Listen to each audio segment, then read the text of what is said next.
Bonsoir à tous. Aujourd'hui, retour à l'école. On réapprend les fondamentaux, l'alphabet, la géographie. Tout ça ici, dans cette école Jeanne d'Arc à Sens, qui nous reçoit pour nous présenter un outil pédagogique pourtant décrié, un grand écran tactile qui permet aux enfants de progresser et qui fait ses preuves. On va comprendre tout ça. Suivez-moi. Ça se passe ici.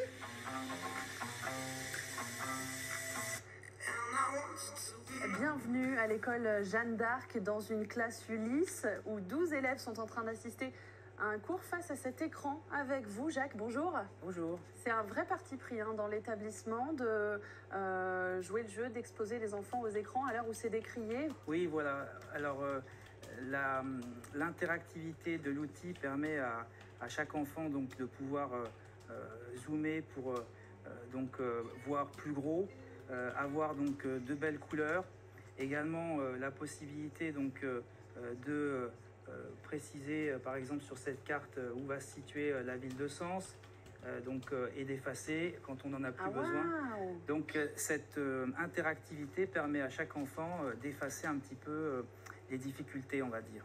On est dans un dispositif Ulysse, c'est pas une classe comme les autres. Les enfants ici ont des handicaps, des déficiences. Voilà, ce sont donc des troubles cognitifs. D'accord. À savoir des difficultés pour l'analyse, la mémorisation, également donc l'écriture. On a des spécificités comme dyslexie, dyspraxie, etc. Qui, avec cet outil, nous permettent d'un peu oublier. D'accord ?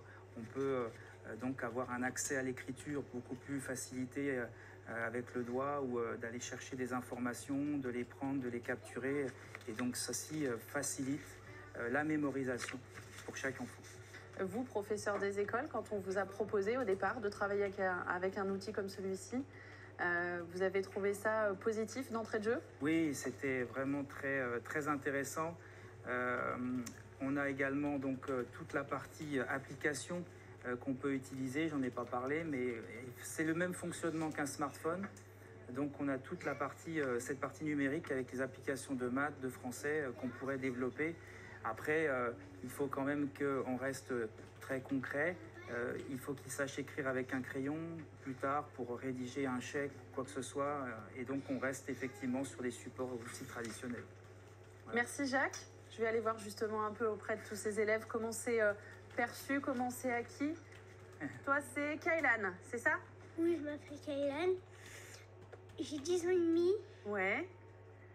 Et alors cet écran, Kaylan, qu'est-ce que tu peux m'en dire, toi? Bah moi, je l'aime bien.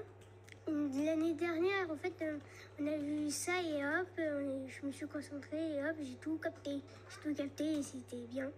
Ça t'aide à te concentrer? Oui. Ouais. Oui. Merci Kaylan, merci. Parfait.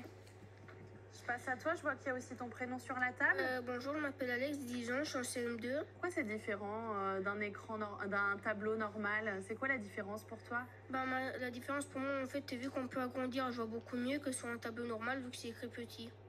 Eh oui. Et vu qu'il y a des couleurs, on voit beaucoup mieux. Donc toi, pour ton handicap, qui est plutôt visuel, c'est ça? Oui. C'est plus simple, cet écran? Oui. Le Criverto, ça me permet de mieux apprendre. Merci Alex. Ouais. Merci. Allez, toi je vois que tu as envie de parler. C'est le dernier, hein. Allez, Kirsley. Est-ce que ça rend l'école un peu plus rigolote? Oui. C'est vrai? Oui. J'aime bien le Clever Touch parce que j'aime bien toucher et bien effacer, écrire et jouer. Merci beaucoup. Merci les enfants, bravo à tous, vous avez bien répondu, bravo.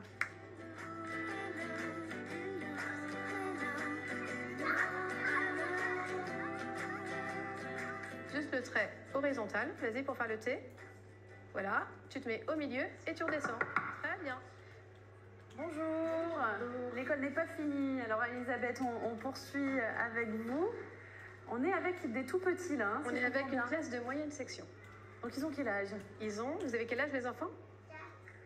4 ans. 4 ans. Et ici aussi, donc, même avec les tout petits, je vois qu'il y a un outil pédagogique imposant. Voilà, un écran tactile pour travailler le graphisme. Donc là, on va montrer comment on fait le L. Vas-y, le L. Le trait vertical et ensuite stop, trait horizontal. Est-ce que ça fait ses preuves, Elisabeth? Là, qu'est-ce que vous constatez? Du coup, ça change vraiment la donne, un outil comme ça? Ce Ce qui est intéressant, c'est qu'il n'y a pas de permanence de la trace. Donc si la trace n'est pas satisfaisante, on peut effacer et on ne va pas garder en mémoire un échec ou quelque chose qui n'est pas très satisfaisant. Donc ça, pour ce côté-là, c'est assez agréable, je pense, pour les enfants. C'était quand même quelque chose qu'on pouvait faire sur les anciens tableaux avec... Effacer, mais je crois que là, le support est attractif parce qu'il fait partie de leur génération. Il ne faut pas en abuser. En fait, il faut que ce soit toujours encadré pour éviter les dérives. Mais quand c'est sous contrôle et avec une portée pédagogique, un objectif vraiment défini, ça peut être tout à fait utile. Là, on est là, donc forcément, ça perturbe peut-être un peu l'atelier, mais ils n'ont pas trop tendance à le voir comme du divertissement. Justement, ils ont compris que c'était pour apprendre et pour progresser. Oui, quand on est en situation réelle d'atelier, on est vraiment dans un coaching et du coup, on obtient...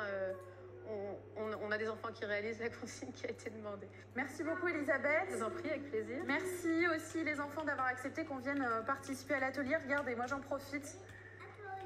J'écris un dernier mot, un I, un C et un I, comme ici, parce que demain ça se passe encore ici pour une dernière journée. Et merci encore à tous, on dit au revoir. Au revoir. C'est là-bas, c'est là-bas, c'est là-bas. Au revoir, regardez, on dit au revoir.